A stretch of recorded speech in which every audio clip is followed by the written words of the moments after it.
জানেন আজকে TV9-এর সাংবাদিক এবং ফটোগ্রাফাররা আক্রান্ত হয়েছেন, শান্তিপূর্ণ আন্দোলনকারী শিক্ষকরা আক্রান্ত হয়েছেন। আমি ইতিমধ্যে সোশ্যাল মিডিয়াতে সরব হয়েছি যে পশ্চিমবাংলায় গণতন্ত্রের চতুর্থ স্তম্ভ সাংবাদিকদের উপরে বারে বারে শাসক দল বা পুলিশের দ্বারা আক্রমণ ঘটে এবং সংবিধানের সবগুলো স্তম্ভর সাথে সাথে চতুর্থ স্তম্ভও আক্রান্ত। এবং খুব আশ্চর্যজনকভাবে কলকাতা প্রেস ক্লাব তারা কার্যত তৃণমূল কংগ্রেসের একটি শাখা সংগঠনে পরিণত হয়েছেন। তারা সাংবাদিকদের ক্ষেত্রে কোনো রকম সোচ্চার প্রতিবাদ, আন্দোলন, সরকার বা পুলিশের উপর চাপ সৃষ্টি করা বা সাংবাদিক বন্ধুদের পাশে দাঁড়ানোর কোনো কাজ তারা করেন না।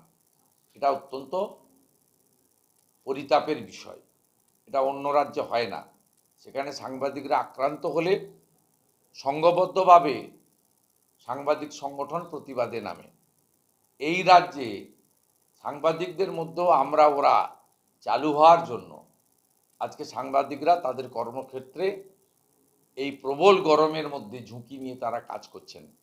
তাদের প্রতিও এই ধরনের আক্রমণ হচ্ছে এবং তৃণমূল কংগ্রেসের পরিচিত নেতা দাঁড়িয়ে থেকে আস্ফালন এবং হুমকির মাধ্যমে এই কাজ করছেন। আজকে বিকাশ ভবনের সামনে যে ঘটনা ঘটেছে, এই ঘটনায় সব্যসাচী দত্ত, যাকে মমতা বন্দ্যোপাধ্যায় বিশ্বাস করেন না, বিশ্বাস না করারও কারণ রয়েছে। মমতা বন্দ্যোপাধ্যায় ওনার থেকে অনেক বেশি সুজিত বসু বা কৃষ্ণা চক্রবর্তীদের বিশ্বাস করেন। তাই সব্যসাচী দত্ত তৃণমূল কংগ্রেস বা মমতা ব্যানার্জির কাছে একটা লেঠেল বাহিনীর নেতা হিসেবে পরিচিত। এর আগে ভাঙড়ে পাওয়ার গ্রিড আন্দোলন ভাঙার জন্য তাকে ব্যবহার করা হয়েছিল। তাকে কামদুনিতে যখন ছাত্রী ধর্ষিত হয়ে খুন হন, তখনও মৌসুমি কয়াল, টুম্পা কয়ালদের আন্দোলন ভাঙার জন্য খিচুড়ি রান্না করতে সব্যসাচী দত্তকে আপনারা দেখেছেন।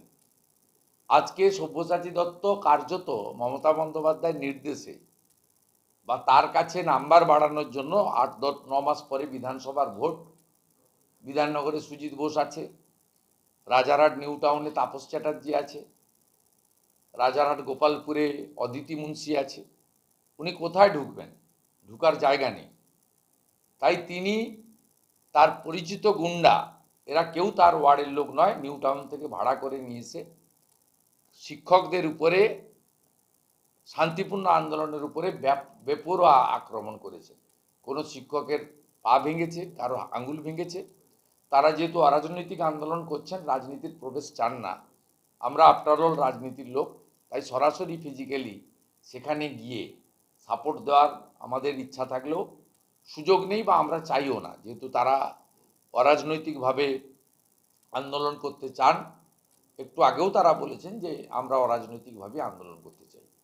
আমি এই শিক্ষকদের উপরে পুলিশের সামনে, কয়েকশো পুলিশের সামনে মমতা বন্দ্যোপাধ্যায়ের নির্দেশে সব্যসাচী দত্ত তার বিধানসভার টিকিট পাকা করার জন্য লেঠেল বাহিনীকে দিয়ে যেভাবে ভাঙড়ের পাওয়ার গ্রিড, কামদুনির পরে আবার তৃতীয়বার যোগ্য শিক্ষকদের উপরে, শিক্ষাকর্মীদের উপরে বর্বরোচিত আক্রমণ করেছেন, তার নিন্দা করছি। এবং শিক্ষক সমাজ, আন্দোলনকারীরা যে কোনো ধরনের সাহায্য চাইলে, সহযোগিতা চাইলে ভারতীয় জনতা পার্টিও আছে।